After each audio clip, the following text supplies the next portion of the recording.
The Ghana Empire, called the Wagadu Empire by its rulers, was located in what is now southeastern Mauritania, western Mali, and eastern Senegal.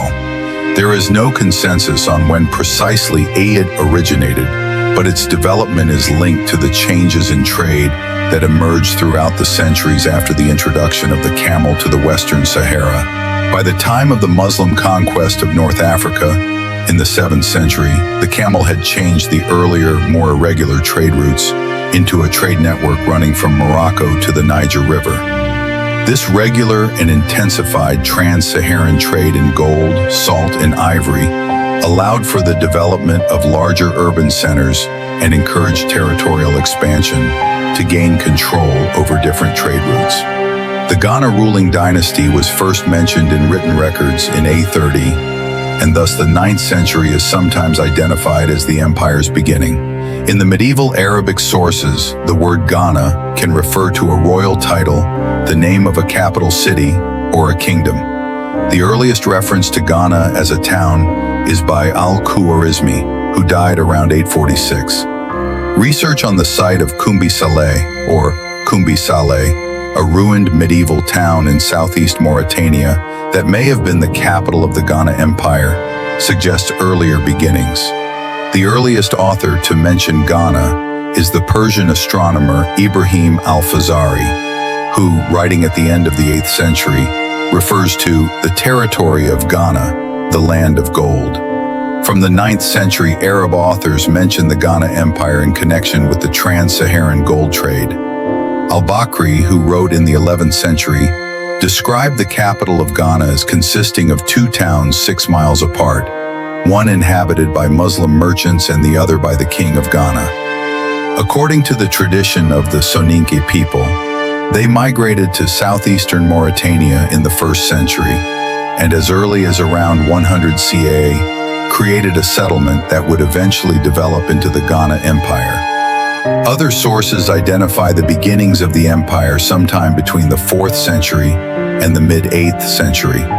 The empire's capital is believed to have been at Kumbi Saleh on the rim of the Sahara Desert. According to the description of the town left by al-Bakri in 1067-1068, the capital was actually 2 cities. But between these 2 towns are continuous habitations, so they might have merged into one. According to al-Bakri, the major part of the city was called El Gaba and was the residence of the king. It was protected by a stone wall and functioned as the royal and spiritual capital of the empire. It contained a sacred grove of trees used for Soninke religious rites in which priests lived. It also contained the king's palace, the grandest structure in the city. There was also one mosque for visiting Muslim officials. The name of the other section of the city is not recorded.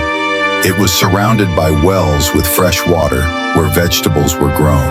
It had 12 mosques, one of which was designated for Friday prayers, and had a full group of scholars, scribes, and Islamic jurists. Because the majority of these Muslims were merchants, this part of the city was probably its primary business district. Most of our information about the economy of Ghana comes from al-Bakri. He noted that merchants had to pay a 1 gold dinar tax on imports of salt and 2 on exports of salt. Al-Bakri mentioned also copper and other goods. Imports probably included products such as textiles and ornaments. Many of the handcrafted leather goods found in Morocco also had their origins in the Ghana Empire. Tribute was also received from various tributary states and chiefdoms at the empire's periphery. The Ghana Empire lay in the Sahel region to the north of the West African goldfields and was able to profit from controlling the trans-Saharan gold trade. The early history of Ghana is unknown, but there is evidence that North Africa had begun importing gold from West Africa before the Arab conquest in the middle of the 7th century. Much testimony on ancient Ghana comes from the recorded visits of foreign travelers, who by definition could provide only a fragmentary picture.